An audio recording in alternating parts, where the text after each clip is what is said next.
Can everyone see my share screen? Okay. You see a man putting his thinking pose there? The guy sitting on the toilet? Yep, looks like so. That's what I that's do. when you're that's when you're bracing the alpha mode, so stimulates your mind. Yes. All right, if everyone's ready, so we get started. What do you say? All good to start? Okay, cool. This is our third session, the first session that we talk about. Whoever who didn't attend it for the first, second, or third session, the first one we talk about the framework for success, and the second one we talk about how to set goals. So this one, as requested, we're gonna focus mainly on mindset specifics. We called it initially, but I renamed this session called mindset is everything, almost. I will leave what was left to the end of this session. So what's new in today's session? First of all, we got a new guest speaker, Gleb, as I introduced to the group. Gleb is the design manager for HiCop, and I'll just lead the presentations into his just in a sec. I think a couple of new members, Stephen, I met him on LinkedIn a couple of days ago, and Stephen is very interested in hear what we are discussing today. Kushbu, I think it's first time for her to join this conversation. I'm not sure if she's still there or not, but welcome anyway. As always, I always put these disclaimers on because we have new members every single time. This event is recorded, as you know. If you have any problem with being recorded, please let me know now. Are we okay to proceed? Okay, cool. So it may be shared on social media. So if I were to share it on social media, if any one of you will appear on social media, I will let you know again before I post it. Okay. I'm not qualified as a life coach. I said many times, I'm here to share. I'm not qualified, but give or take, right? I'm not offering a service. This is completely free, and we are all here because of the same reason: is to learn from each other, be associated with like-minded people, and win our days every day. I'm not available 24/7. I think we pretty much established that. So far, I think I've been replying to everyone's messages, if not promptly, but I'll always reply. Okay. I'm not teaching. I am sharing. And as always, you are going to do all the hard work because we are the only main ingredient for making changes of ourselves. No one really can, only we can. Okay, so hopefully we learn something, we inspire ourselves, inspired by other people, then make some changes. Our life can be changed. Okay. I always started our sessions with our stories. The background is from the movie Inception. Is the dream is real, or is the reality actually a dream? Last session we talked about specifically about dream and goals, and often we can be a bit lost in our life about what we want, but with the possibility that we can stimulate our mind every now and then, we practice the actual fact that we can find our dream. Even if we don't find it today, we practice the thinking of that tomorrow, we practice thinking of that next week until we can find the dream.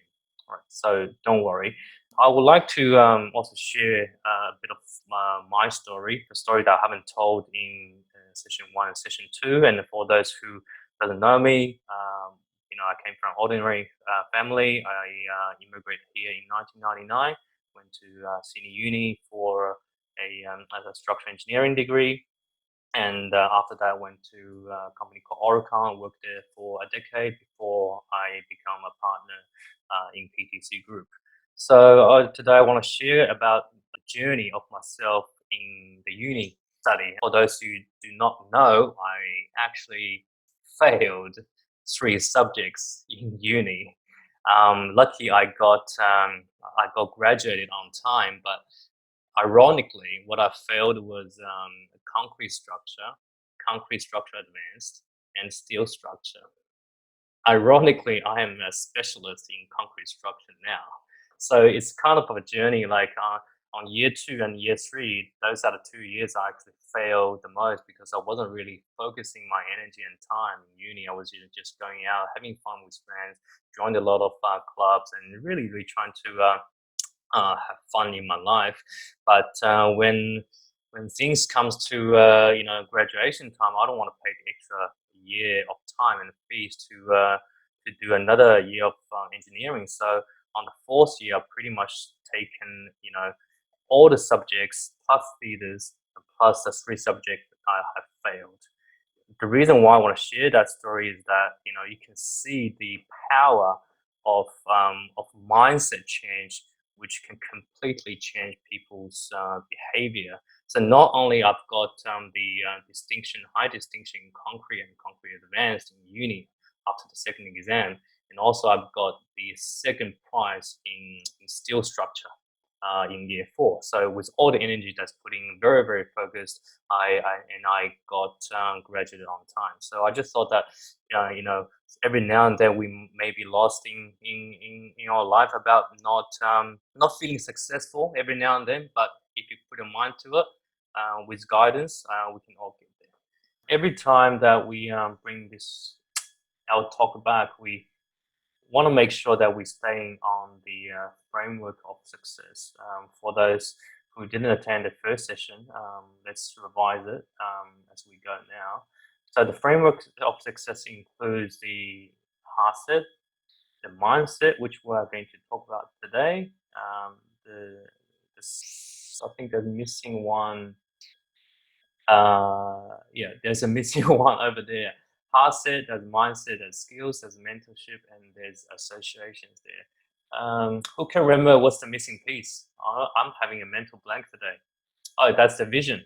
The vision is what we talked about last time, the goals, the dreams, and the vision. So obviously, the vision is obviously driven by the mindset you're going to have. Everyone's still familiar with this tree diagram? Yeah.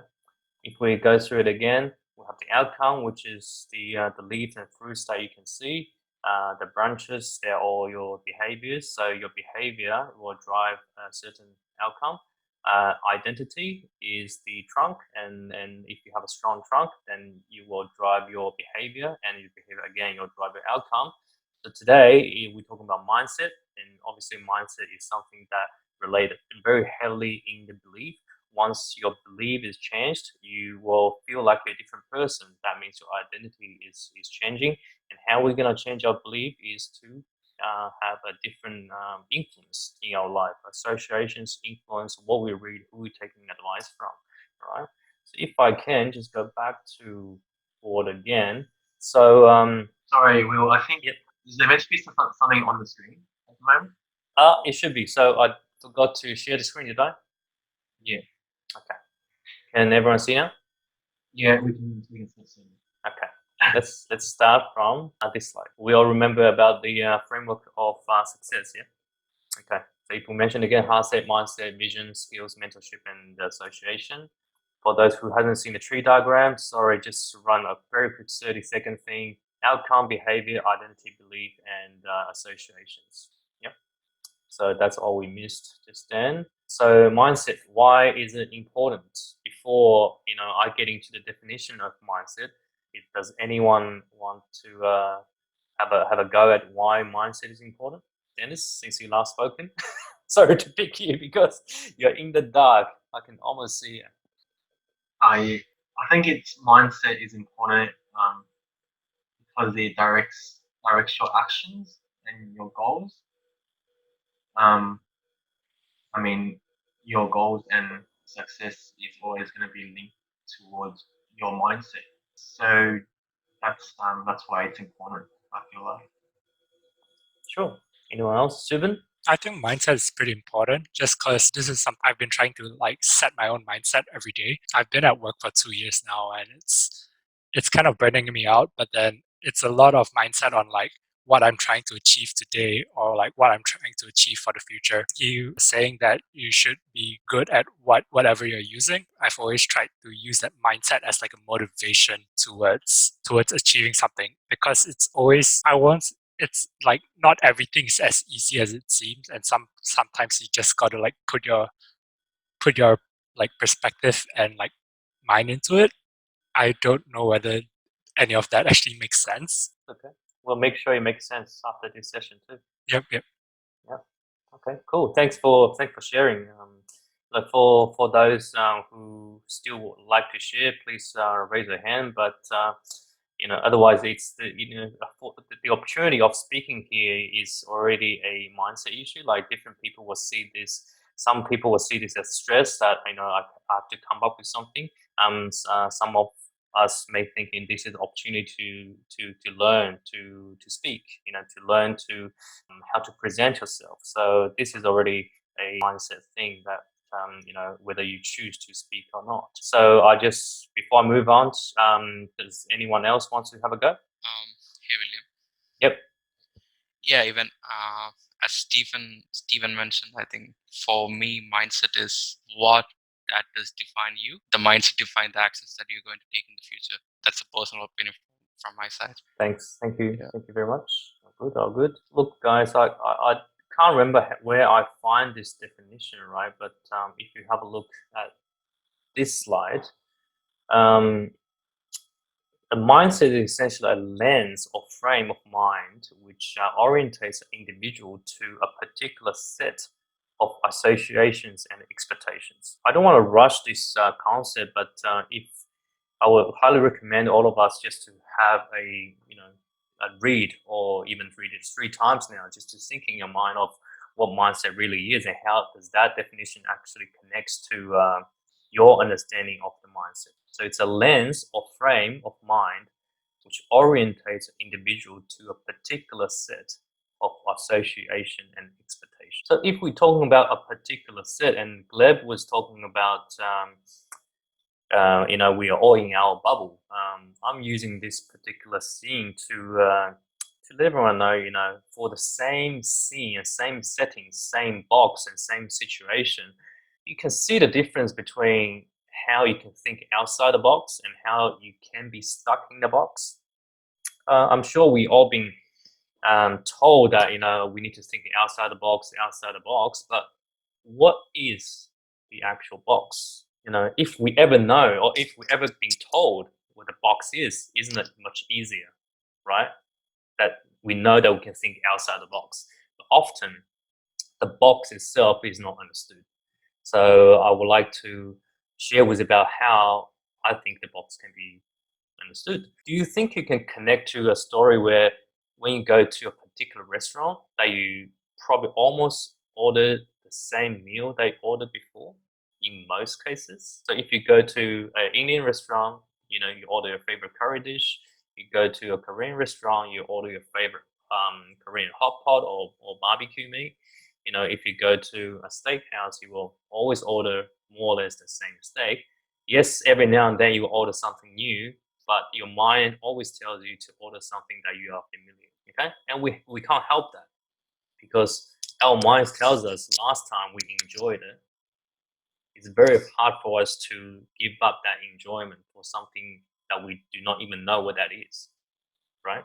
So our box is really our own belief system that's driven by our natural instincts. Right? I'll say it again. Now, the box is really our own belief system that's driven by our natural instincts. Yeah. So to think outside of the box, what can we do? Now it becomes simple. It's really to get familiar with what do you know, get familiar with what do you believe in, get familiar with the environment that you are in by deep observation. Yeah. Then, if you want to think outside the box, you need to think completely differently without any fear. You need a different response so you can get a different result, right? So we need to make a very radical changes in what we do. and in who we take advice from, and how we think and how we learn. Yeah, because the same action will always lead to the same result, but if you take a different action, yeah, most likely it will go lead to a different result. Does that make sense? Yeah, same action always lead to the same result. If you're not happy with anything in your life or at your work, you need to find a different way of doing things. Yeah. But the first question you can ask is that, what is that different thing? Doesn't matter. The key is you have to keep looking for a different thing by asking someone, by Googling, by doing your own research. The last thing that you want to do to improve yourself is to stay on whatever you already know. Okay? That comes to the next slide, which is, it's a quote from Muhammad Ali. It's the repetition of affirmations that leads to belief. Yeah, we were talking about belief before. And once that belief becomes a deep conviction, things begin to happen. Does anyone want to have a go of how you understand that quote? Barra, you were almost going to click the mute button. Yeah, I was almost going to click unmute button. Go for it. It's okay. I think to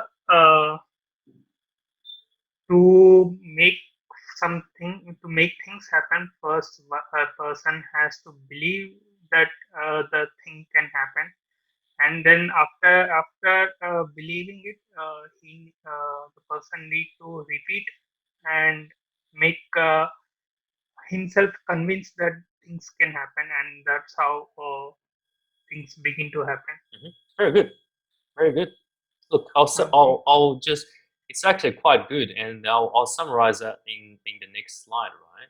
So the steps of forming up belief is you first need to be inspired about it, meaning you get to know it. If you never know anything existed, you can never believe in it, right? So you need to get inspired about it. Then the second step is that you need to visualize it. What that means is that you need to want it, if you know what I mean. You first know there's a Lamborghini existing in this world, right? The second that you really want one. Okay?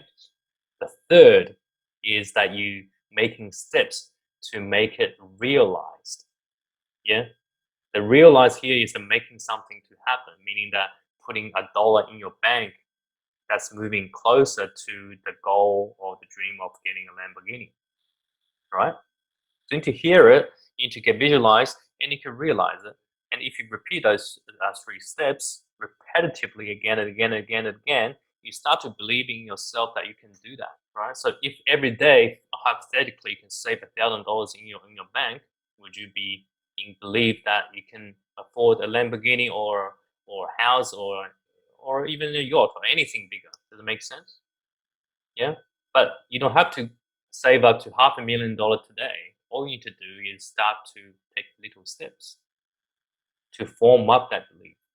Yeah, because for a lot of people out there saying that I'm gonna purchase a $1 million yacht as a dream, it can be a far stretch. Okay, but for someone who's already halfway there, it is not going to be hard. It's not going to be a long stretch, not going to be a long shot. Why? Because they're making steps that made themselves believe they can earn more. It's almost like today you're probably earning, I don't know, $50,000, $60,000 at work. You need to start dreaming about earning a little bit more next year. I don't know, 80 grand, 100 grand. As you go to the 100 grand mark, you want to earn more, say 200 grand. As you go to 200 grand, then you can start to believe you have the ability to earn more. So the key is to build little steps to form a belief. All right. So to form that belief, we need to have a deeper understanding of our mindset. Mindset is very much related to your belief, as I said before. Once you understand the mindset, once you form up a certain mindset, your belief system will be much stronger. And once your belief system is stronger, you can re-identify yourself, and your behavior will change, and the outcome will change. Does it make sense? Yeah. Okay. So to understand mindset, I want to talk about first of all, the awareness of the varieties of mindset. Yeah, and as I said very just a couple minutes ago about the box, you need to know what the box is. Make sense? You need to have a very deep observation and knowledge about what the box is, and that's in the mindset context is called the awareness of a variety of mindsets. That's the first step. And second step is to have a practice on self-awareness. Yeah. So whenever you have a mindset conflict within yourself, yeah, it's almost like when you're trying to get a chocolate bar or ice cream, you want to pick strawberry or either vanilla or either whatever flavor that you want. Sometimes you can have a conflict within yourself of what you're getting, right? So you want to practice making yourself aware there is a conflict within yourself, so you can pick the right mindset, right? That's why the third step is called a self-correct. Okay, self-correct is consciously making choices, consciously knowing that which mindset will help you to get results, consciously knowing that you are practicing this mindset selection. Okay, so as I said, the first step is to make awareness of the varieties of mindsets. So there's no specific relationship between the background picture to the words on screen. But the first one I will pick is the knower and the learner mindset here. From this slide onwards, there will be many different comparisons in the same style as this slide. So knower and learner, they're complete different mindset. All right, a knower is someone saying that I know how it works, or I know it doesn't work. Or someone will say, that doesn't work. Yeah, you heard that many times before, right? And you compare it to a learner. A learner will always say, how can I make it work? I wonder where I can get help to make it work. Yeah. One thing I learned over the years is that the moment when we think that we are the smartest person in the room is actually the moment that we are actually the dumbest. Okay? The moment we think we know everything is the moment we really don't know anything. Okay, so I want you to think about at the back of your mind, at your workplace, at your personal lives, when did you have the knowers mindset and when did you have the learners mindset? If anyone could give me one example of things that you probably have done as a knowers mindset or learners mindset. Olive, do you want to have a go, Olive? I'm still thinking about it. That's right. Young? To me, when I realize I have a learner mindset is when someone talks to me for help, then ask me like how does it work. Then, for example, at my workplace, my sales rep will ask me like how can you like fix the issues in this quotation so that I can present to the customer in a better way. And then I will thinking then how can I find a better way to fix the problem, right? So I just thinking who can I turn to? Maybe our supplier, maybe our technical support, or things like that. Yeah. Mm-hmm. So that was a learner's mindset. Yeah, I think so, right? Okay. Anyone have ever had a knowers mindset moments? Remember that these two mindsets coexist in our everyday life. You are not one or the other. You got the knowers moment and you got the learner's moment. Yeah.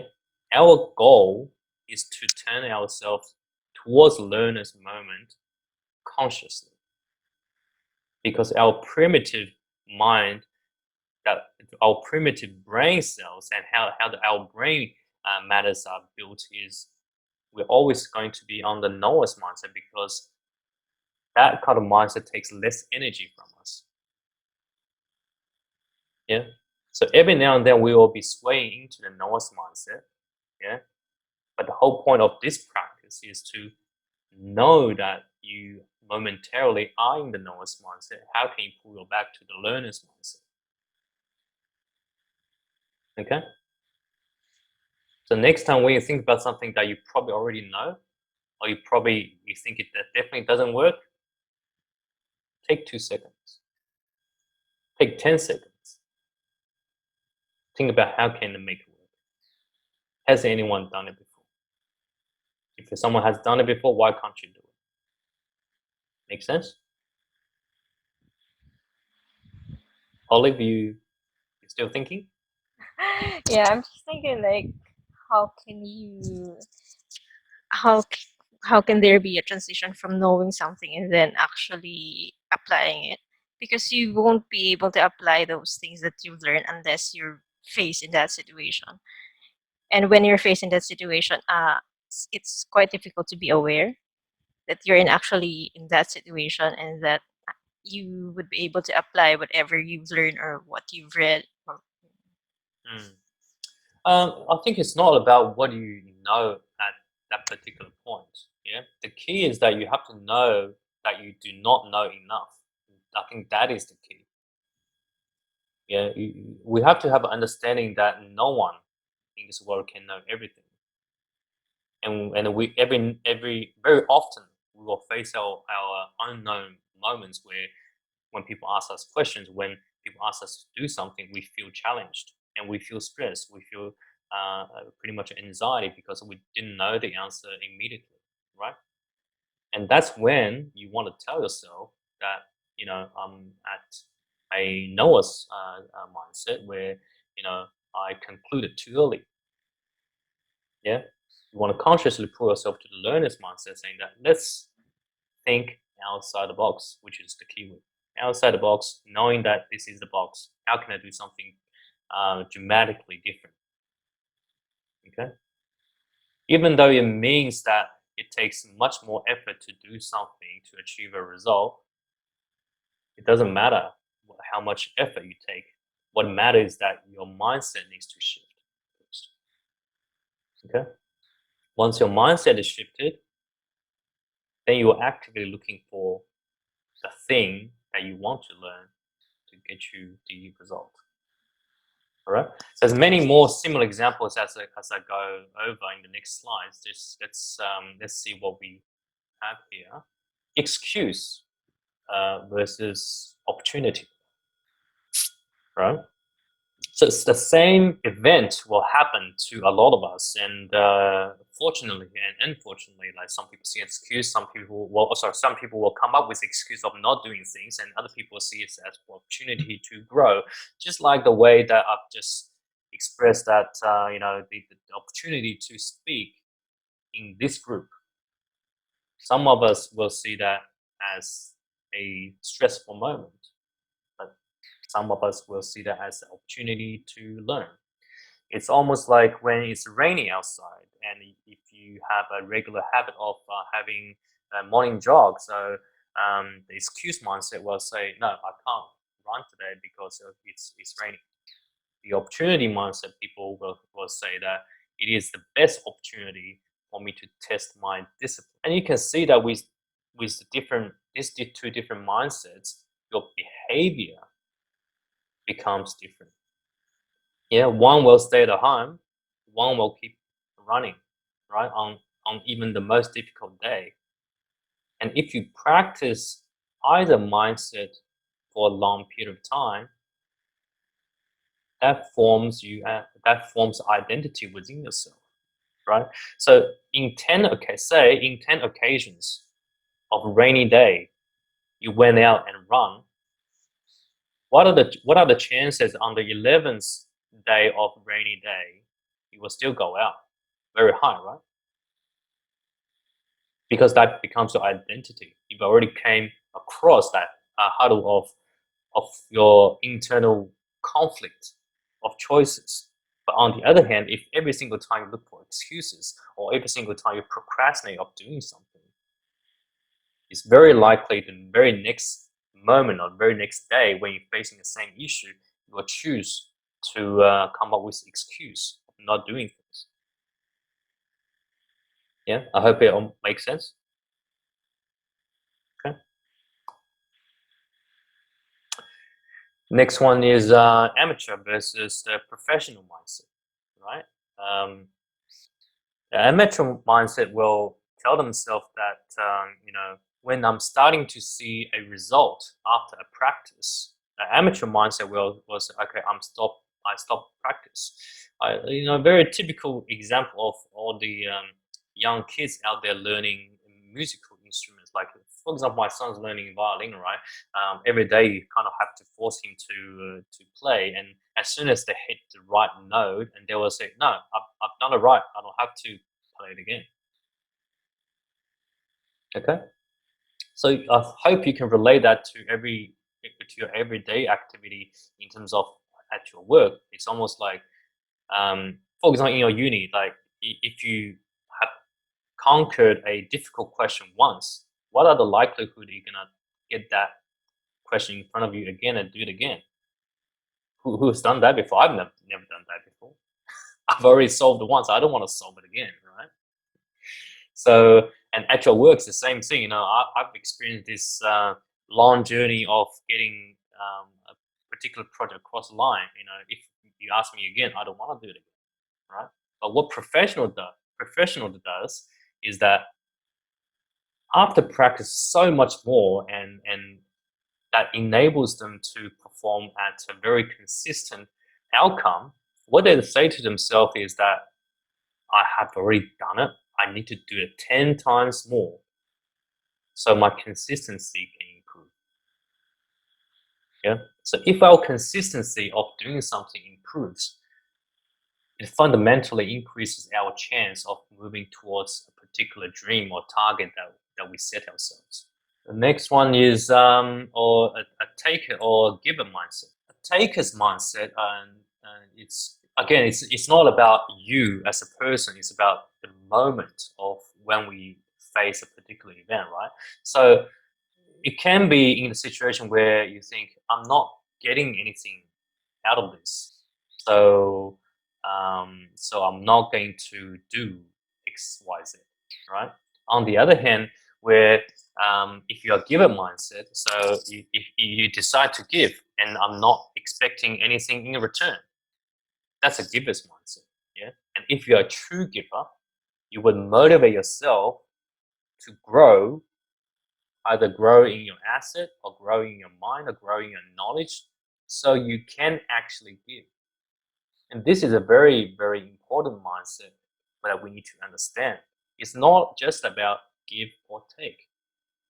It's a mindset that's going to have a compound effect, because if you are naturally having a giver's mindset, as I said again, you will really motivate yourself to grow to give, because your giver's mindset is so strong. The next one is very related to a lot of people sitting here, employees to employers mindset. Yeah, sometimes you just can't help it to have that employee mindset. Why? Because you haven't been exposed enough to the information an employer exposes. So first of all, we need to realize that. We need to realize that there's a lot of information your employer has, but you don't understand. So in many cases, the employee and employer's mindset will have a big impact in the alignment of internal goals. It can be delivery goals. It can be company's financial goals. It can be a expectation goals of whatever you're trying to deliver, right? So employee mindset is typically, how am I awarded, and how much should I get awarded if I do A, B, or C? Okay. An employer's mindset, and as any of your boss will tell you, is that how can I add value so I am more relied on? Which one do we think is more powerful, guys? One is how much I get awarded, so I will do this drawing, or I will stay another hour, or I will start to research on a new topic I never touched before, comparing to always think about how much more value that can add to the team. So when when the business doesn't, oh, not the business, when the environment is not the best, like such as the COVID-19 situation right now, if you're adding so much value to your company, your position will be so strong in those moments where you are so much relied on.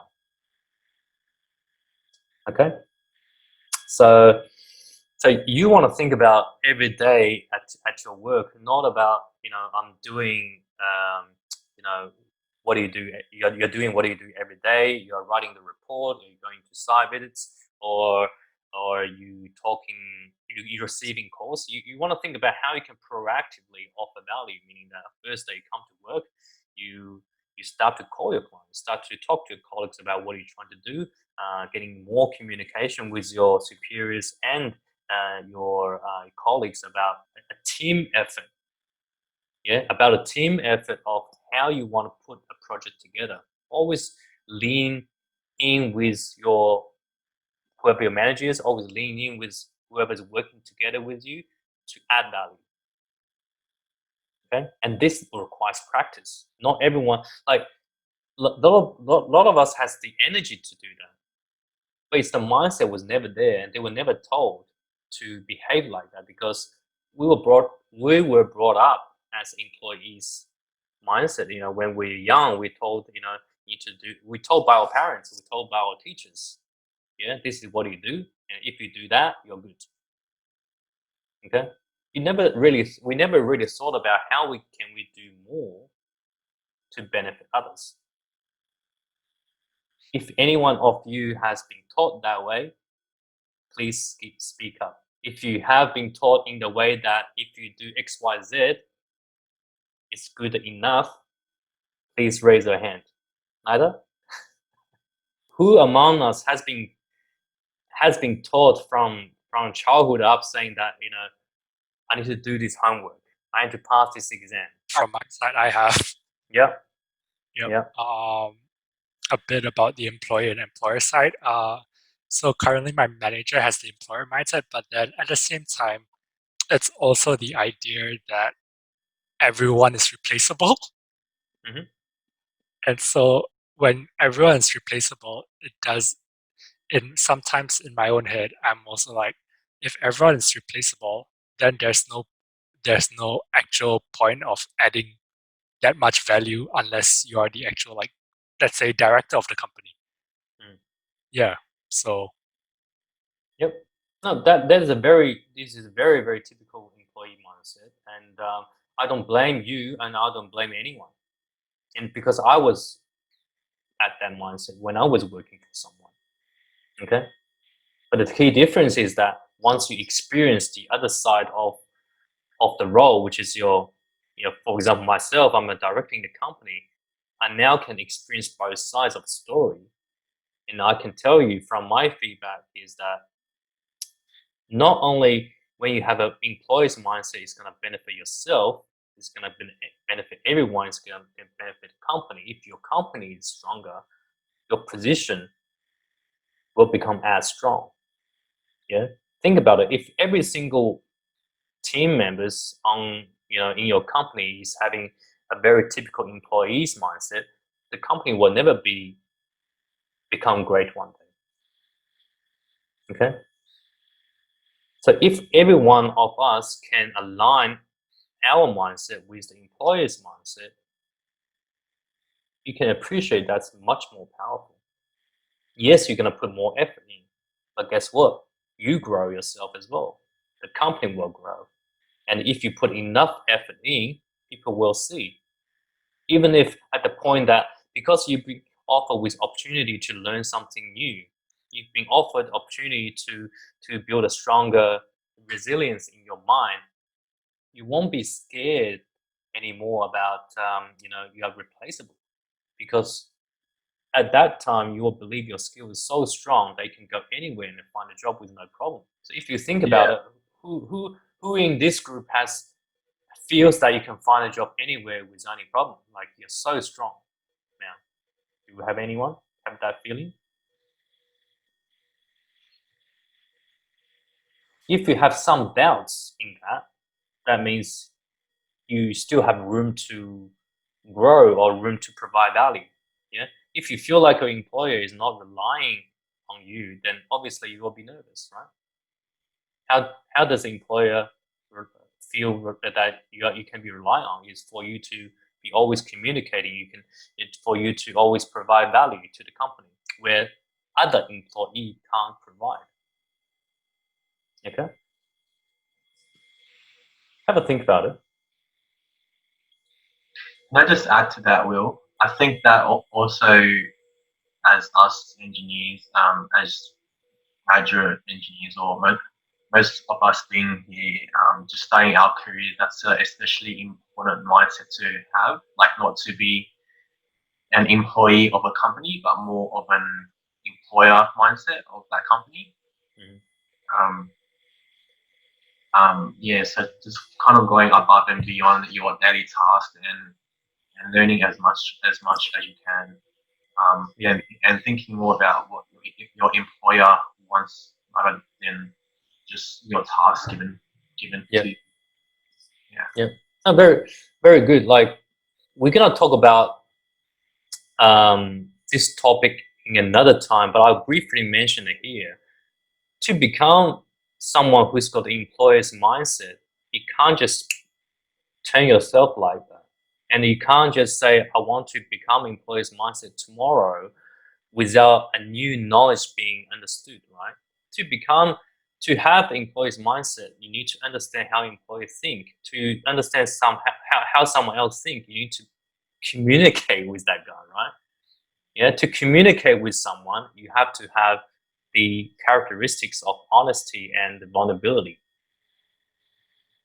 When you have those two characteristics, then you can really truly connect with someone, and you get your employer to open up more and more about what he understands. And once you understand what he wants, then you think your skill can be grown into fulfill those needs. Everyone wins. You know what? Once the new skill is learned by you, you will no longer feel it's a difficult task to do. The value that you think you couldn't have before becomes your everyday job. So it's no longer an additional value that you think you're struggling on, but you're providing the extra value. Yeah. So remember, it's the communication is the key here for making changes of this mindset. Okay, but let's talk about vulnerability and honesty on another day. Entitlement and appreciation. This is very similar to employee and employee mindset, but what's slightly different is that entitlement mindset is about you always think about I'm supposed to have something. I'm supposed to have my finance sorted, or when I go to a restaurant, I'm supposed to have someone deliver the manual to me, right? Sometimes you expect that. But think about yourself at the workplace, at home, or how you talk to your friends, your parents. Do you have most of the time an entitlement mindset or appreciation mindset, right? And again, throughout our childhood life, I've been fed by my parents, like always have meals on the table. I never had a trouble of getting education. But when I was young, I never felt about any appreciation. I thought those are really burdens. I just want to play my video games, But now we're grown up now. Every moment that we can practice the appreciation mindset adds to our positivity in our mind. And positivity is important because positivity attracts positivity. When you feel that you are being appreciative, people will see, and you will attract a lot of more appreciation from your friend. And once that aura of appreciation gets spread in whoever you interact with, you will find your mind state much happier than before. I'm a true believer in that because I experienced it really myself when I practically practice my mindset to be appreciative, even with a very small thing. I'm appreciative that we have, I don't know how many people, 8 people here listening to whatever I want to share with. I'm very appreciative with where I'm at the moment. I'm very appreciative that I have my own office, and I have my wife and kids, and parents are still alive. And if you want to be appreciative, there's many things you can find.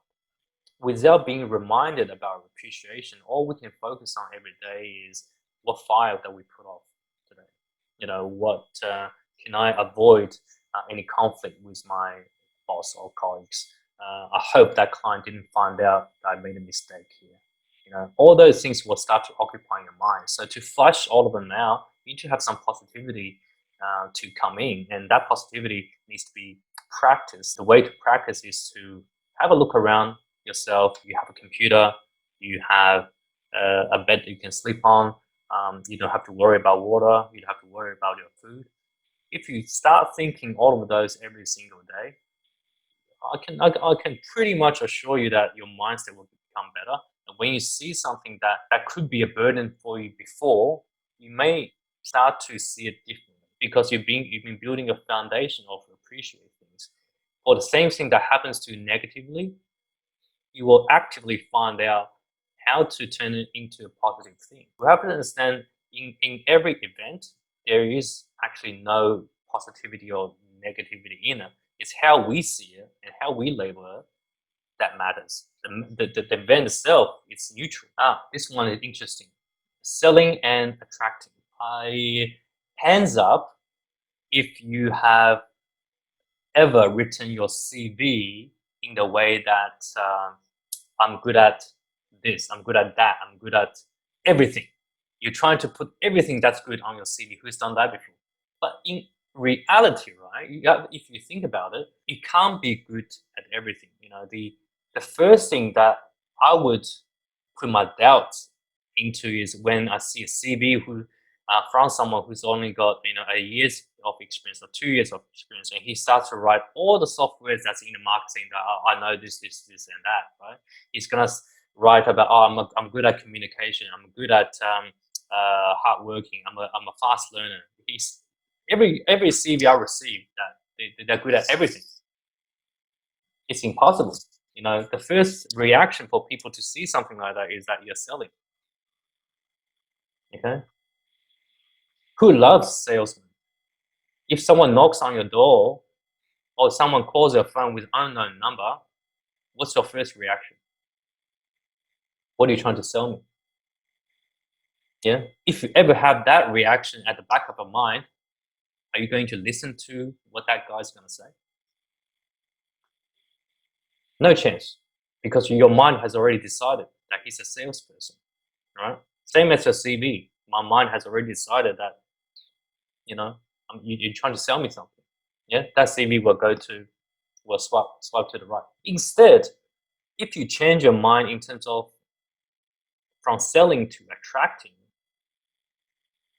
yeah, think about what attraction is. Attracting is you usually attract to something that's good at only a very couple of good points, like things that you love. For example, your phone, or a car, or a house. There's a couple of little features that you really love. Okay, I want to introduce a concept to you. It's called a mobile phone comparing to a walkie-talkie.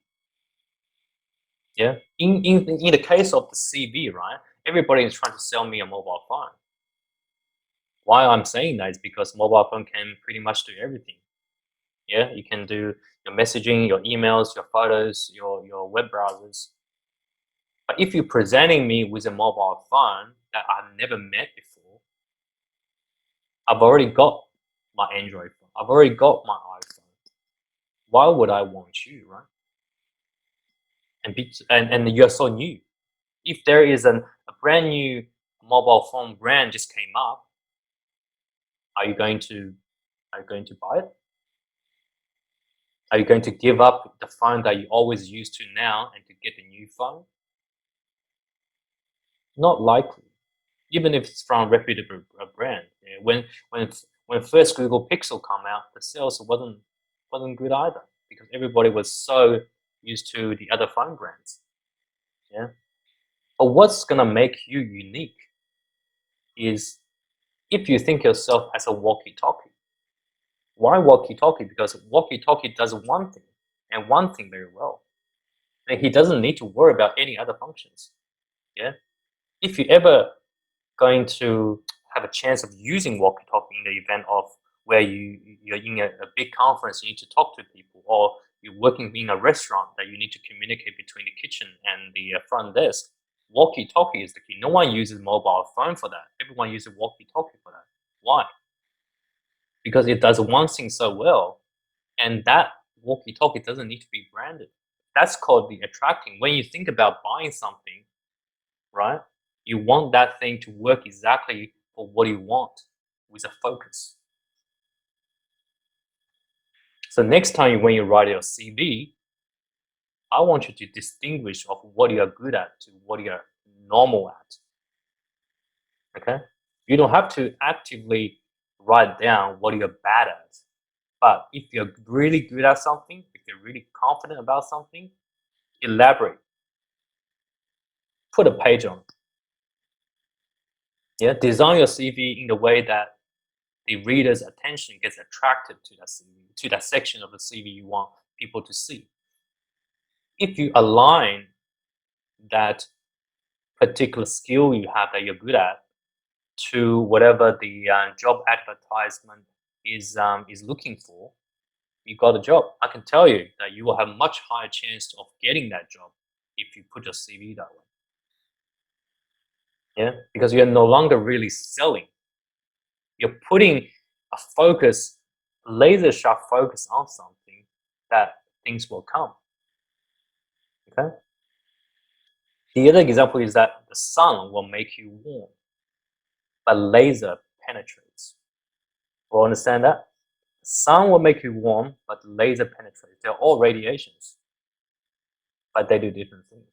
If you really want to penetrate in this market, become different, become successful, you need to have a specialization on your CV and within yourself. So can I just say, in your CV, aren't you, when you're trying to attract, you are trying to sell as well? Yes, you are, but you don't.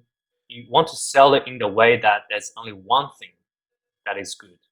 When there's one thing shines so bright, people will see, and that's how attraction works. Understand? As Yeah, when everything on CV is all good, there's nothing turned out right? Yeah. There's nothing that you can put your focus on. You understand? Yeah. Think about when you see a CV, right? If everyone's CV is laid out in terms of the cover, the introduction paragraph saying that, I'm looking for opportunity of doing this, this, and that. This is my education. This is my work experience. This is my extra curriculums, and this is the references. If everyone's CV is written in that, then what's the difference for you? Nothing. But suddenly, when you see a CV where there's one page dedicated to just one skill, what do you feel? It's a lot better CV that way. Yeah. But what's going to land you a job is not about you writing that particular skill out. It's about matching that skill with what the employer is looking for. Yep. Okay. Yep. Okay. So attracting is really knowing who you want to attract and amplify of what that thing is. So if you see a job advertisement focusing on a particular skill, make sure you elaborate of that particular skill in your CV to maximize your chance of landing that job. Don't worry about any other skills, yeah, because any other skills or any other soft skills they're given. People expect you to have that. Yeah. Okay. All right. The next one is short and long term. I mean, this one's pretty simple, right? So it's the mindset of getting, let's get it over and done with and worry about later versus I need to plan. I need to be patient. I'm not expecting result now, but I'm more focused on what I can get later. I'm pretty sure everyone can relate to that, right? So there's you can refer many things that in your life. It's like even if cleaning your room, right? Like I have many short-term mindset moments. For example, if there's a tap that's that's broken at the house, there's one of the taps still. I pretty much tapered it up. I never fixed it. It's just short-term relief. It doesn't leak anymore. I turn off the tap. I'll turn off the valves at the bottom, but I can never use it. Does anyone want to share about your experience about short-term versus long-term mindset? Anyone has a short-term mindset moment? Maybe Kashubu, since you just turned up. I'm gonna share my experience. Okay, Ollie. When I was working in Singapore, so I've been working in a MRT project there, and my first work there was in a Korean company. I'm not sure if you work in a Korean company, but working there requires working for long hours, like maybe 12 to 16 hours a day. So I've stayed there for 2.5 years, and it was very stressful. But I was telling myself that if I finish that project, even though it's very stressful and difficult, that I would gain an advantage, and I would have a very good experience because not everyone can have a chance to work in an MRT project. And so I stayed there, even though it's really difficult. And then after I finished that project, I was able to work in an Australian company. And now after I left that Australian company, I'm now back in the Philippines. Also, I'm also working in an MRT project. So I guess what my sacrifices before have paid off. Yeah. So when I was looking back at the time when it was very stressful, I was thinking now to myself that I think it paid off. No, very good, very good. Like you probably prompt me of another example is who's experienced when you first graduated, right, and you're trying to look for a job. I've seen two kind of people. One is I want to find a job immediately now so I can get into the industry, that mindset, and I want to wait patiently for the right job to come. Who can relate to that? Yeah, you always at that time you always ask yourself, should I find a job now or should I wait? Right? That kind of mind conflict always in your mind when trying to look for a job, right? So in those situations, usually long term will always win out. Okay, short term gratifications will always lead to some long term problems. Okay, so I think we all grown up enough to understand that our parents told us so, our teachers told us so, the society told us so, but sometimes we still make the wrong choices, because our mind is not strong enough to practice, and our mind is not open enough to understand there is such a thing, phenomenon called the short-term and long-term mindset. And once we understand that, then we can make the right choices. If you really want to choose the short-term reward kind of mindset, make sure the short-term reward is high enough for you to make a sacrifice into your long-term profit. Yeah. Okay. Krishbos, do you still want to share with your story? Oh yes. Apologies for not showing up earlier. It's because That's I was okay. traveling. I think for me, it was very recent when I tried to get myself to do a lot of different things at once. And I couldn't keep up because I was only thinking short term. I was thinking that I'm going to do 5 things this week and I'm going to make sure that I do everything without.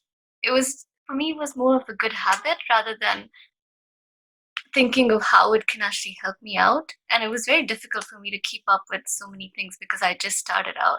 So I couldn't, and that was very disappointing. But ever since I decided that I'll take it one thing at a time, and I started to think long term in the sense that I need to prioritize what I need to achieve out of the things that I wanted to do for myself. So I'm taking it slow, taking one thing at a time, and thinking of how in the long run I can implement my will or the whole mindset of being able to pursue this one thing that I want to do. And then as I get used to that, maybe try new different things. So Thanks for sharing. I think what you have said just prompted me to another story. Like who's been there, right, in our group, where you're flicking on your phones and you're seeing one TikTok or YouTube video and you keep sliding down, or Facebook videos, you keep sliding down, and by the time you know it's already an hour or 2 hours already passed. Who can relate to that? Yeah. So those are the moments that it's got a short term benefit to us. Why we in the short term we feel relieved. In the short term that our mind somehow feel that we're happy because it's all the new things coming out from the video content. They stimulate the dopamine in our mind, and dopamine makes us excited and makes us want to stick to something, and that's over time that's addictive.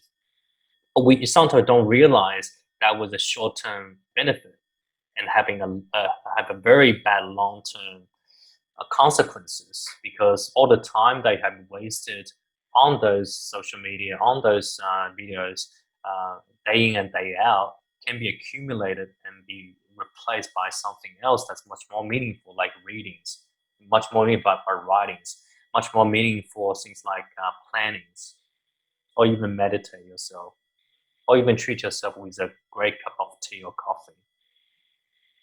Okay, because if every day you keep practicing the mindset of flicking on your phone, it will only add you to the strengths of short-term thinking over time.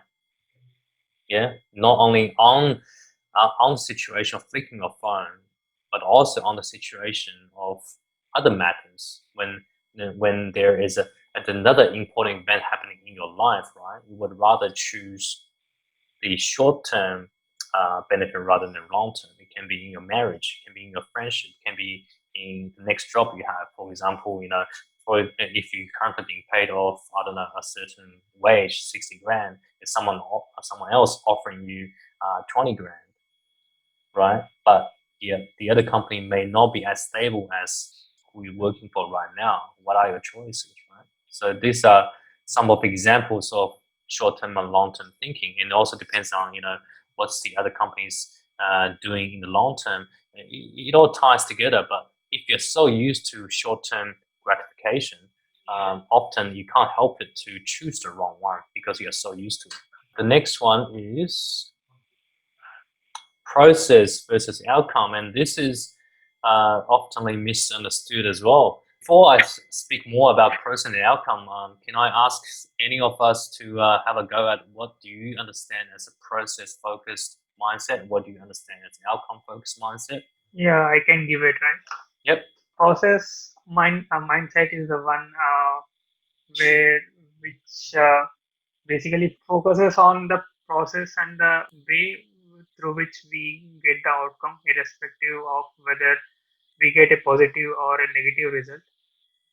And outcome oriented is the one which is most of it is related to only the result rather than the process, and it is mostly focused on getting a positive result rather than a negative outcome. This is what I think.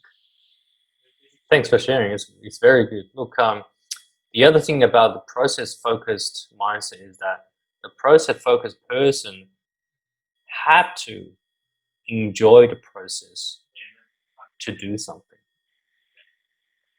Yeah. Although, that guy may have a wish of hitting a goal or target, but if he doesn't like the process, he may not like it, meaning that he's not going to continue. And that's going to relate to the motivation question that Dennis mentioned earlier. Yeah. My view is that motivation is really a function of how much you can be as an outcome focused person. Because if you want a certain outcome, meaning that, I hope the outcome is to improve your life, improve your mindset, improve your knowledge, improve everything in your life, yeah, as an outcome, as we progress living in this world. But if a process-focused person, if you're doing something, if there is a part of that doing is no longer interested to you, you may hit a roadblock. You may hit a period where you're getting nowhere because you hate that process so much. But I want you to think about, what are the chances that you're going to like everything that you do throughout your life to achieve your outcome? What are the chances? If you think the chance is very high, put your hand up. If the chance of you liking every single thing that you do every day to achieve your outcome is very low, put your hand up. As you can see, that no matter how painful the process is, that's not going to be our focus. It can't be our focus. Okay? The outcome is our only focus. Yeah? The difference between successful people and unsuccessful people is that successful people do what they like to do, and they do what they don't like to do. It doesn't matter what the thing is, they just do it. Once you take any action, being disciplined, building habits and skill, you will get there. And the process-focused person will say, oh, that's not what I like to do. I don't want the outcome anymore. I want to do something different. Okay? We all have those moments. But today, we need to realize whether you want to choose a process, choose of being a process-focused person, or choose to be an outcome-focused person. And think about which way or which mindset will get you a longer term of benefit. Okay? And that turns to the next slide, which is the chance versus making a choice. Yeah? A lot of us are waiting for things to happen to us. You're waiting for your boss to call you to hopefully give you a pay rise. Yeah, you're hoping your client doesn't call you that he's got something for you to resolve. Yeah, you're hoping your probably your girlfriend or your boyfriend is happy about everything that's happening between you. Okay, you're hoping that everything will eventually sort out financial-wise, career-wise, everything happening in your life. You're just hoping. That is the mindset of waiting for a chance of something can happen. It's very passive. Yeah, it doesn't have a lot of good possibility. Doesn't have as high possibility as the choice-focused mindset. So if you're actively making a choice every day, things are much more different. Yeah, as I mentioned before, if you come to work every day and the first thing you start is not to check your email about who's asking what question, and if the first thing is not about I'm gonna get into what I didn't finish yesterday, yeah, but instead what you do every day come to work is I want to spend 15 minutes plan what I want to achieve today. Yeah, I want to call everybody I need to call, my client, my boss, and my colleagues, to find out what they need from me instead of waiting for them to come to me to ask me to do things. Do you think that will make a big difference? All right. So instead of when the clock clicks to 3 p.m. or 4 p.m. in the afternoon, then your colleague comes to you and saying that, or your boss comes to you saying that you need to finish this for me. Yeah, you've already done the asking activity in the very morning. So you talk to your boss saying that, okay, this is my plan, Mr. Boss, and is there anything else that you want me to do for today? Guess what? Your boss will be much happier, and it stimulates your boss's mind saying, oh, what can I get this guy to do? Yeah, that will reduce the chance of him getting reminded himself about an extra task that he needs you to finish in the late afternoon. Do you agree with that? Yeah.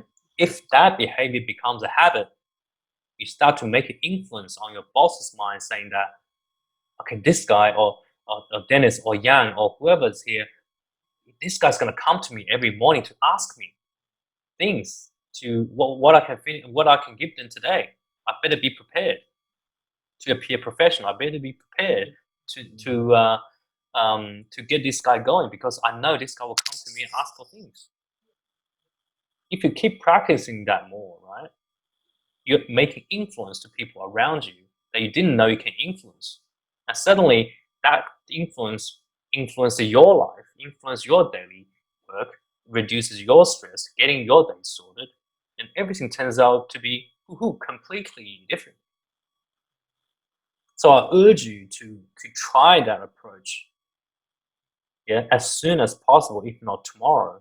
Like tomorrow morning, go to work, go to whoever you want to report to, ask them, or actually plan your work first, right? Arrive at work, have a plan of what you're gonna do, show it to your boss saying that this is exactly what I'm gonna do. Is there anything else that you want me to do?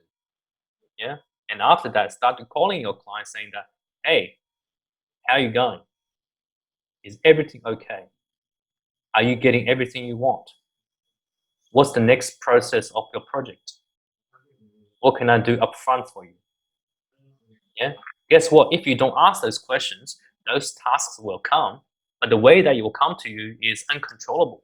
When things comes to you and it's uncontrollable, that's when that you feel the stress. That's when you feel the anxiety, and you day in day out, you find yourself, oh, I hate this job because I have no control over it.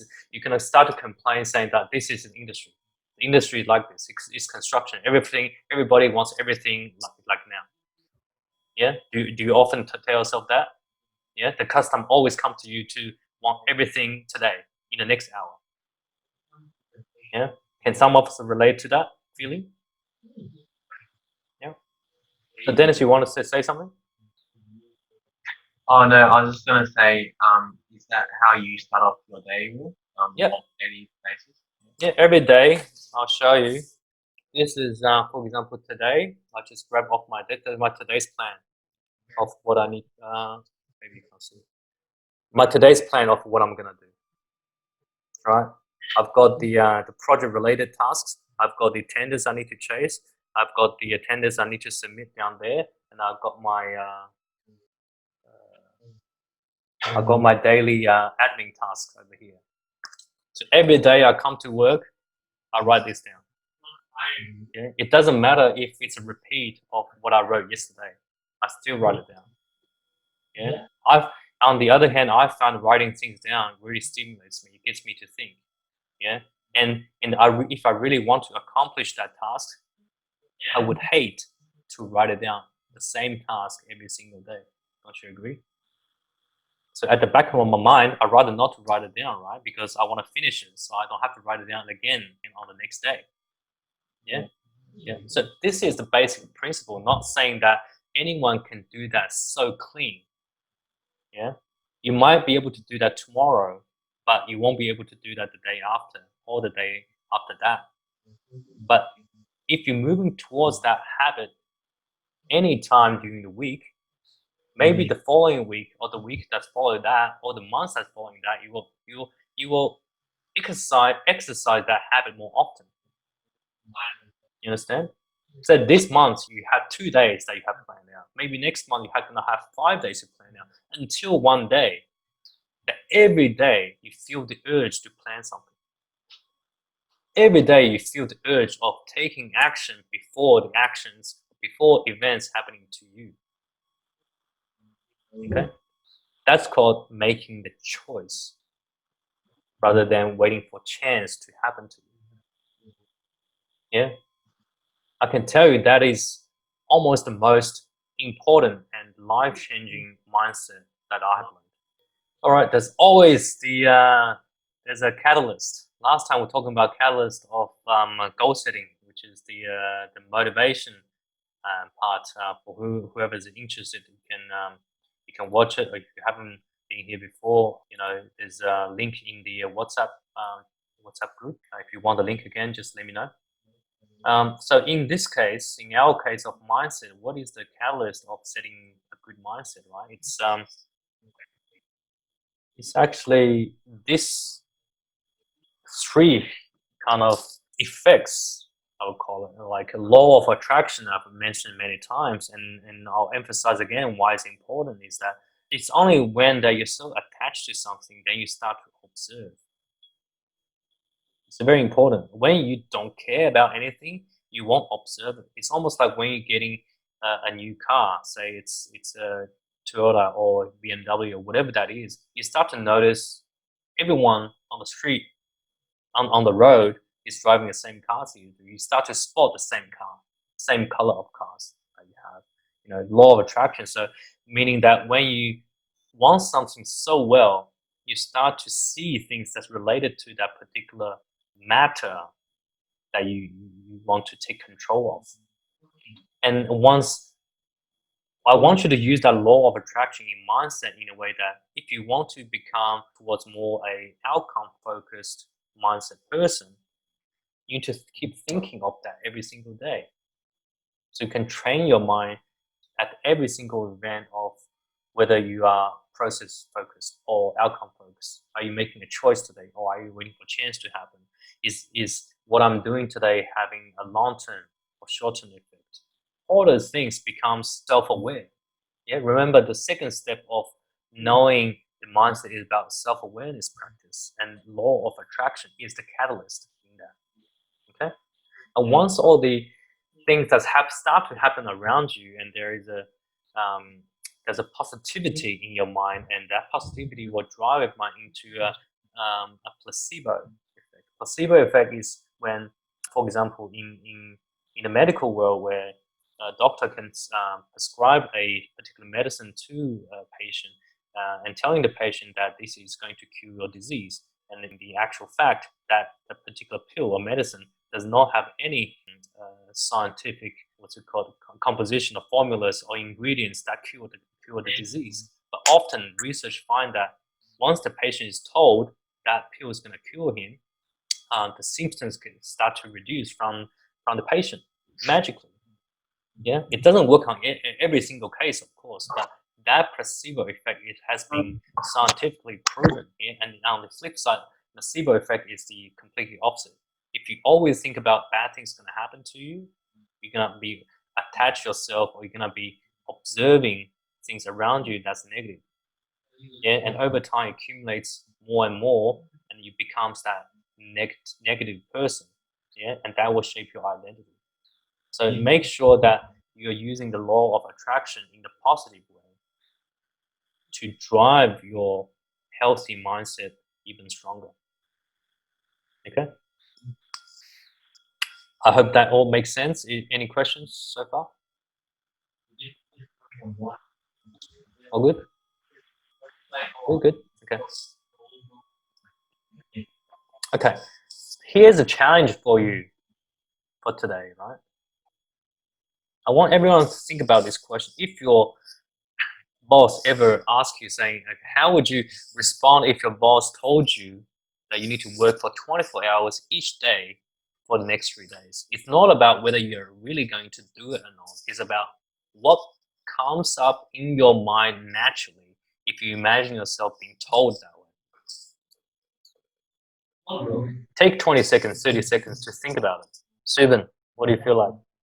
The first thing. Gautam, you're next. Should I continue or? No, Subin, go ahead. Subin, then Gautam, then Stephen. Let's do that. Okay.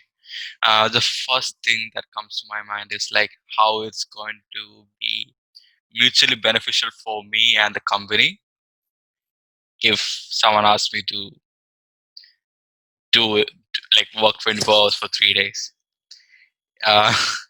Then I try to weigh in like whether it's going to be beneficial or not. If it's a thing that's something that I believe that I can do and like be a part of it, then obviously I'll give my best to do it.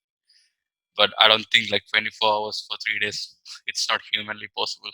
Just because I've been in like a very similar situation, my first thought would have been like, do I really have to do this for like 24 hours for the next 3 days? And then I think about whether I can negotiate with my boss, whether I can stretch it out to like 4 or 5 days, because I know that mentally and physically I'll just tire myself way too fast to keep myself sustainable for the next, like, let's say the next 2 days or so. And yeah, that's how I normally approach this. Okay, sure. Gautam? For me, it would be if my boss asks me to work that many hours for 3 days, it has to be something really big. So I'll first ask him how big the project is, what we're doing, and I would really want to know why we are doing that. And obviously, putting in that many hours for 3 days is a big mental one. But if that is really worth something, and as a company or as a project team, something really great, I think we'll go ahead. At least that's my gut feel. But it has to be really worth something really big we're trying to achieve. Before I go forward, anyone else wanna have a go? Dennis, your micro is on, so you're on. I will probably just say no. I'll just say, yeah, this is gonna be too much for me. I'm working 24 hours for the next 3 days. I don't think, unless if it's something really important or something that's yeah. So yeah, I'll just say no. Yeah. Very interesting. Very interesting. There's no right or wrong answer here, right, guys? It's about how you think. And at the beginning, as I said, it is not likely to happen that you're gonna work, for 24 hours for the next 3 days. But this is one of my typical questions in my interview to any new hire. It's really to explore their mindset tendency. Yeah, in the answers that all of you have provided to the group so far, we can have already witnessed that there's a knower mindset to some of you who answered, meaning that I already know that I can't do it, or I already know what the project is like, so I don't need to ask more questions. Yeah. The second is that are you realizing yourself that is this going to be a opportunity for me to become I don't know, for example, you never know, right? If you accept this work, your employer may like you so much, he may make you a partner if that's what you want. Or he might give you another 3 weeks of holidays, paid holidays, because you've been working so hard. So if your mind is not open to those negotiation possibilities, things will never happen, right? Imagine yourself going to a negotiation situation where, in this case, your boss asks you to work for 3 days for 24 hours a day. You can immediately say to your boss saying that, I'm on it, but can I get 2 weeks straight off and paid holidays without encroaching into my annual leave? Yeah. Isn't a good return? Yeah. If 2 weeks is not enough, name your return. Maybe 4 weeks. Who knows? Or whatever you want. Or you can say to him, I want a guarantee of pay rise. I want a guarantee of managerial position. Whatever that is. So don't close that opportunity of digging more information, right? And on the other hand, you want to think about from an employer's point of view rather than employee's point of view, in the sense that why does this happen? Why is it so important? This goes without saying this is important, because no one would want to put anyone into 3 days of straight work for 24 hours without an important reason. No one will ever do that. Okay, so without even asking, you probably already know it's important. So to explore with your employer or whoever wants you to do that about what are the other options, and also what we have just talked about just then about your promotions, your salary pay, or your holidays. It's somehow a short-term and a long-term benefit. Yeah, without understanding what you're getting fully or what you can potentially get, I won't say saying a straight no will be the best outcome. Okay, and say it in the other reason is that there's a difference between exploring more information before you say no in comparison to saying no straight away. Okay, it feels like that you probably haven't never tried. Okay, but all those on the other side of fence kind of mindset thinking, if you don't have that right now, it can be practiced. It can be practiced in a way that you feel comfortable about the new mindset. Because if you want to achieve something better than where you are right now, remember at the very beginning I said the same method will always lead to the same result. To have different result, you have to do something completely different. If the first instinct of your response to this question is XXX, you immediately know that this is possibly not a good response. And that immediate realization is called the knower and learner mindset. It's not, I already know it's not going to work, comparing to can I find more about how to make it work. Yeah? So I hope this particular question stimulates your mind and open up the possibility of shifting from one mindset to the other. Yeah? And the whole reason of doing that, of us doing that, is to get you the result that you want. Yeah? We're not discussing why we need the result today. We're not discussing why we need the goal today because we've already discussed that last time. Okay? Just have a think about it. If you have a certain dream or goal or result that you want to achieve, pick the right mindset. If you're not that person yet in terms of naturally having that mindset can be practiced. How do we practice that? By knowing there's different mindsets, making yourself aware and do self-correct. And the next topic is indeed, how do we do a self-correct? Right? So how do we change our mindset? There are methods of how we can change it. We're still seeing my slides all right, yeah? That's a share screen. All good? Yeah? Okay. So this is what's even more important than the first two steps. Over the years, I've concluded 3 effective ways to self-correct our mindset, and that's how I train myself over the time as well. Right? You need to have the superhero skill, and I didn't just randomly pick the picture at the background. Yeah, I picked Doctor Strange. What's special about Doctor Strange, guys? Yang, do you watch Marvel? Yeah, I pretty enjoy watching Marvel. Yeah. So what does Doctor Strange do the best? My strength, Doctor Strange, what does he do? is superpower. He can control something. And so what does he control? Are you familiar with the character? Or? A little bit, yeah. Not that familiar, but he can control physically control the things to move. Yeah. Things like that. Okay, that's all right. I think one of the, Doctor Strange got the stone called the time stone. Yeah, he controls time well. Yeah. He controls time, and yeah. And why I mentioned that particular super skill is that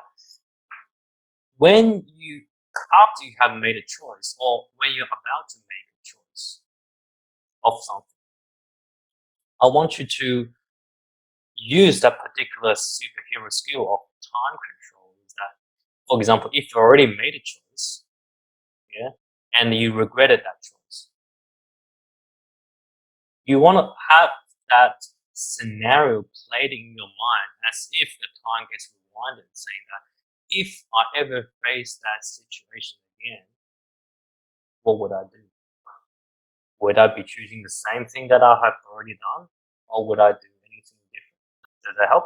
And how do you judge which choice is better than the other? Ask yourself this question. Does your choice get you the result you want? If the choice doesn't get the result you want, doesn't matter what you choose, it's probably the wrong choice. It does not contribute to what you're getting. Okay, so that's the time control superpower that you can practice. Second is the $10 million date. How do I explain that? Is that this method particularly fits the knower versus learner mindset. Yeah? When you're facing a difficulty in anything that you do, at work, at home, or fixing your tab, you want to trick your mind in a way saying that, okay, I don't know how to do it now, but if I have $10 million tomorrow in my bank, I can trick myself saying that I will be awarded with $10 million when I solve this problem. Would new ideas come up? Who thinks that some new ideas will start to come up? Give me your hand. Okay. The magic is now I'm gonna take away that $10 million from you. What remains? The idea. Okay. So you need to understand that $10 million will reward anything that you want in your life as a reward does not matter. What's really matter is your ability to think outside of the box. Right?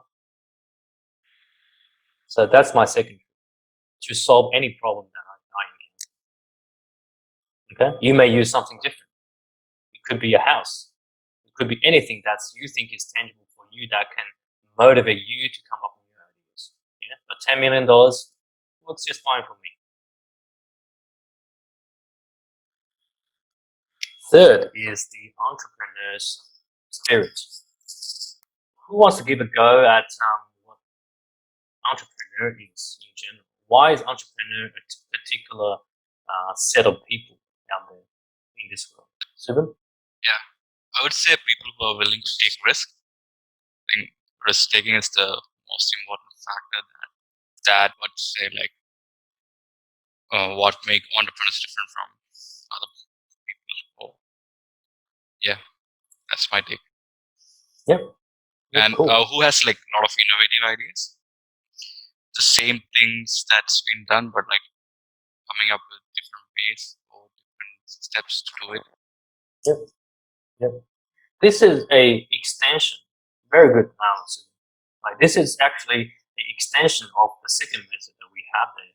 Is that you need to have a mindset of there is a solution to every problem or challenge. Yeah, you want to think about it this way. How many things that you have encountered, how many difficulties that you have encountered today or every day that hasn't been resolved by someone else before? Especially in engineering world, right? Every problem that you have encountered today, whether it's calculation or communication or a set of methodology to solve a problem, or how to build a house, how to build a bridge, how to put a circus together. This kind of silly problems has been resolved by many people before you, many years ago. So why are you seeing that as a challenge to you? Yeah, the answer is already there. You just need to find it. Yeah, but the magic thing is that if you do not have any idea about it and you find out somehow no one has ever solved that problem before, guess what? You will be the next billionaire. If there is a problem in this world that's so important that no one has resolved it before, and you find the answer, you become a billionaire. So either way, this should stimulate your mind. You get me? Yeah? Next time when you face a problem, don't panic. Tell yourself, this problem has already been solved before. You just need to ask. No matter how stupid you think it is, you just need to ask. Because once you ask that question, next time you won't be so stupid. Okay? If that problem that you face has never been solved before, congratulations. You're the first one to solve it. And you will be equally awarded. Okay? So let's go back to the three methods. You have the superhero skill, which is time rewind and time control. You have the $10 million motivation, and you have the entrepreneur spirit. I hope it all makes sense, yeah?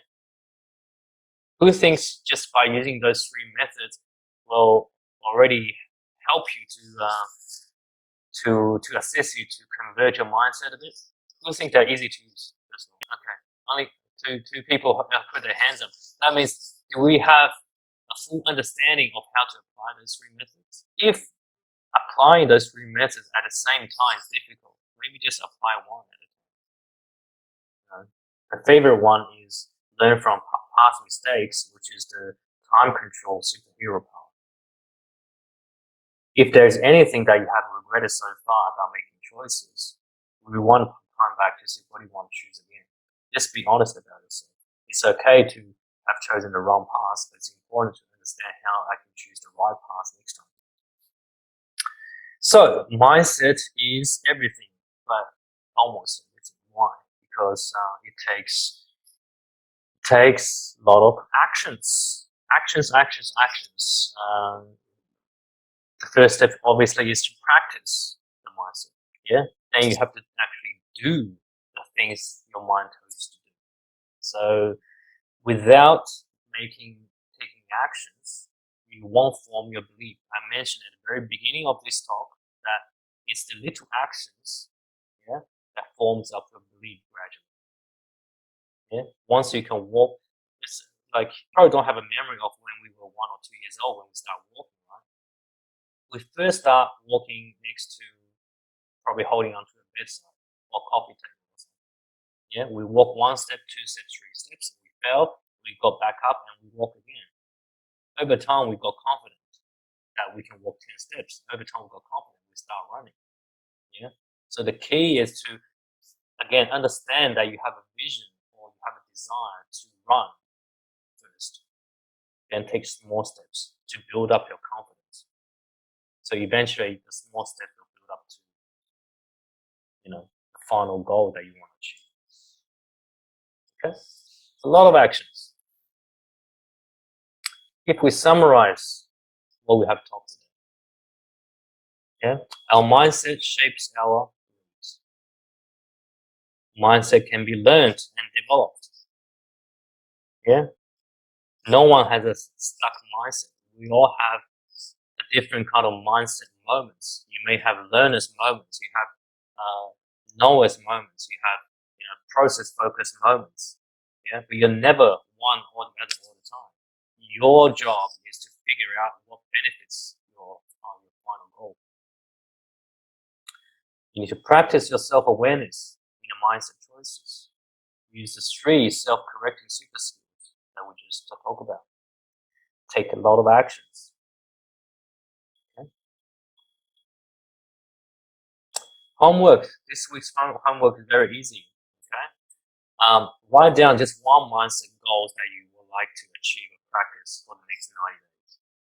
Yeah, why 90 days? 90 days is pretty much a period that someone needs to form their habit. Yeah, some people say it's 20 days, some people say it's 60 days, but 90 days, I feel you're really locking that kind of habit. So don't be greedy of trying to change all the mindset that we discussed today. Just pick one. Every 90 days, pick one. Okay, if it's an outcome process if it was an outcome focused versus process focused mindset, so be it. Anything that comes up in your mind instantly would be something that you are subconsciously more concerned about. So just pick that one. Yeah. Once you fix one, I can tell you, it will be very easy for you to fix the second one. But if you try to fix everything together, it probably can never happen. You probably give up in the 10th day because your mind is too busy. Who can relate to that? If you're building up so many things at the same time, your mind is so busy you can't focus. Okay. All right. I hope every time I try to promise not going to be a long session, but still end up to be a long session, I do apologize for that. But before we go, any questions for today's session? Do we find this session helpful? If you have to ask one question before you go, what would it be? Yeah, go for it. If you were to choose one mindset which you would practice next 90 days, what do you reckon you would do? My mindset? Yeah. Oh, let's talk about it. I think it's probably the amateur versus professional. This one's very hard, very difficult to master because every time you're doing something right, you just want to rest. Right? So it's very hard to push yourself to practice that same thing again. This takes a very, very strong mind. I don't think I master it. A good point. Barrett, do you have anything to? Is there anything bothering your mind, Barrett? I was wondering about knower versus learner mindset. Yep. The knower mindset, I understand that knower mindset is not always good, but there are circumstances where when we speak to customers or the builders or contractors, if we do not show the knower mindset, then they try to sit over our head and they try to put their ideas into our mind, which might not be practically possible. So in that case, should we go with the knower mindset or learner mindset? Give me one example of what you just said. There was a situation where my previous job where I was proposing a structural system which was basically actually a combination of increasing the span length and also it was actually basically increasing the span length. So, but the builder or a contractor, what he was forcing was he would be removing the column altogether, but it was not practically possible. So in that case, it is more of that because I had done my technical calculations and I know what I was speaking. So in that case, wouldn't it be the knower mindset? What you have described happens very often in design offices, right? I would say that in short answer, don't go for the knower mindset. Because when you say that it's not practically possible, unfortunately, it was your own opinion with the assumption that you already know what the client can afford. That is a typical knower's mindset because you're making an sometimes unreasonable assumption that the client can't afford it. And you're making an assumption that the client already know that he can't afford it and he's trying to push you into something that's impossible. But often in my design experience, if you explore further in terms of a more honest way that you explain to him saying that, yes, you can increase the span, but this is exactly what you need to do, meaning more cost or thicker beams or deeper sections or change it to a different system, and you can still make it work. You put the question back to him, is that architectural change or size change of the structural member going to impact what you want to achieve? Then in those cases, you're putting the question back to them, let them decide for you what they want because they are your client. Yeah, you need to give them the right to tell you that they have made an informed decision. Yeah, because in their mind, when you assume that they already know it's not practical, maybe in their mind it's only about a couple of $1,000 increase to make it work. But in reality, that you know from your back of mind, it will cost us, hundreds of thousands to make it work. But they didn't know that. Why? Because they don't have the knowledge. Yeah, and you have to understand they have a wishful thinking. Yeah, when people want something, they have a wishful thinking. Yeah, so opening up your mind into a learner position where you assume you know nothing about that client. You don't want to assume what the client knows or do not know. Your job is to communicate about why it's not possible with confidence because you've done the calculation and with the patience of explaining how you can make it work and what are the consequences and make that person to make a choice for you because he's your client. You get me? Any other questions? Oh, guys, you can ask any questions. Like, if you don't ask any questions, that means your life's being very, very well. Like, you're just killing everything and you're just winning every day. There has to be something that's bothering you. Can I just ask a question? Yep. So, going back to the knower versus learner mindset, what if you've got a problem on site or on a design or somewhere where you've got a question and you go to your boss and you have the learner mindset and you ask that question and they tell you that no, this is the way it has to be done. It can't be done any other way, or this is the outcome, and there is no changes, no differences in the say design or whatever you're trying to achieve. What do you do in that case?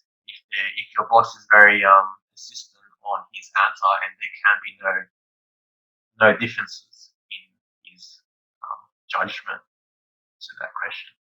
Can I clarify the question? Are you asking the way that how do you deal with that situation? Yeah. So say, for example, say on site there might be defects such as cracking. Yep. Cracking to a slab or to a wall. That's a building that has already been built. Yep. And your boss is adamant that this cracking is caused by maybe a column on top of this slab, the slab has been overloaded, and there is shear cracks or bending cracks or so forth. But in my mind, that I'm not 100% adamant that his answer is correct. Like I think like there can be other things that is contributing to that slab failure or that slab cracking. Yep. But my boss has told me no, like he is correct. Yeah. But okay, I assume that you want to know how to deal with that situation to find out the facts of what really caused the crack, or how do you apply to a client, or do you want to actually know what's really causing it? If you really want to know what's causing that, you really need to do your own investigation and calculation and bring out facts, right? So if you're lacking of the ability of bring that facts forward, then there's nothing really you can do in that situation at that moment until you know what's causing it. Yeah. Right. If you have a strong belief that the crack is caused by something else, you can bring your evidence forward. And once your boss, assuming your boss has got the knowledge to understand it, once your boss has seen it, they still think his opinion is right, then my guess is that he has a strong reason of picking that answer due to other matters. It may not be engineering related. It could be politically related. It could be contractually related. It can be time or budget related. Yeah? Then you need to make a choice of whether you want to ask for more or accept it. Yeah. But in that case, should I challenge my boss, or should I accept what he has said, or Yep. No, look, that's a very good question. It happens all the time to a lot of people, like in this office as well. But you want to ask yourself, what is the purpose of challenge? If your purpose of challenge is to find out scientifically why it doesn't work, yeah, it's one story. If the purpose of challenge is really to prove your own ego, then that's a second scenario. And if your purpose of challenge is really trying to do the right thing for the client without considering any other factors in this decision making, then that's the third scenario. Which one is it? right? No, it's just the facts scenario. So for your own learning. Yeah. Okay, then have you communicated that to your boss about that? Yeah, so like I was going back to the NOAA and learning scenario. So I've asked myself that question, that possibly there are other factors that is contributing to that crack, and therefore that my boss's answer may be the correct answer, but maybe not the correct answer. So, and yeah, so look, I have communicated that to my boss. Yes, I have. Obviously, he has more experience than me, and he's the one that is going to communicate our findings to the client.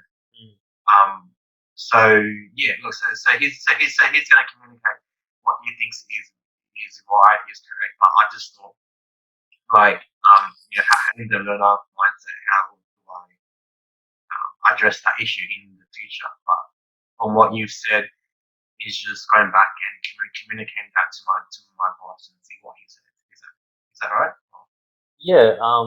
But if you have a strong belief there's other causes, you need to express your concern not in a way that his opinion is wrong, but in a way that you really want to learn. Yeah. So that could be during the day that your boss is dealing with other things that he doesn't have time to explain fully to you. If that is the case, you can openly communicate with him, saying that, "Hey, Mark, or whoever this guy's name is, right? Mark, I really want to find out what are the possible reasons. Where can I go and read to learn it? And are you able to spare 15 minutes of time when you're not so busy, so we can talk about it further?" Yeah. Yeah. And after all of that, and you still feel that there's other reasons, but he doesn't want to tell you, but you still think you're right, you need to ask for a second opinion. Okay. Yeah. Whether you can find the source of whoever can give you second opinions is a different story. But the important thing is that when you really want to explore something, you deserve to find your answer from different sources. Yeah? Yeah. And if your desire of finding the answer becomes so strong, you will start to know and start to find the sources within yourself, whether it's Google, whether it's asking another colleague, or whether it's asking a reference from your colleague, saying that whoever may know this better. Yeah. If your learning, if your learning desire is not so strong, like a lot of people out there, you will just forget about it. You're gonna say that, okay, this is the employer's problem. I'm not gonna lose my sleep over it. Yeah. Okay. Yeah. Stephen, your life being alright? Stephen's asleep, maybe, sort of. Stephen?